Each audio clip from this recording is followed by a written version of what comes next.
Hoş gördük mənim əzizlərim. Bugün sizlərə mən dostum, qardaşım, Borçalımın Sadaqlı elinin gözəl müəllimi, gözəl söz ustadı, Sabir müəllim Mahmudov yaradıcılığından 3 bəhtlik bir şeir paylaşıram sizlərə mənim əzizlərim. Sabir bəy yazır ki, hər qarış torpağı, hər sal qayası, bizə miras qalan imanlı dağlar. Mənə qucaq açın, qonaq gəlirəm, qonaqlı, qaralı, mehmanlı dağlar. Sizdən ayrı düşdüm cavan yaşında, izim qalıb qayasında, daşında.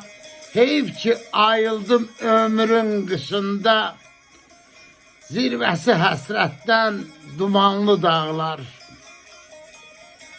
Sadaqlım, süzəcəm toyunda sənin, ölməyə gələcəm qoynunda sənin, yusunlar müqəddəs suyunda sənin, qalmayın Sabirdən, Cumanlı dağlar, qalmayın Sabirdən, Cumanlı dağlar. Sağ olun dostlar, sağ olun.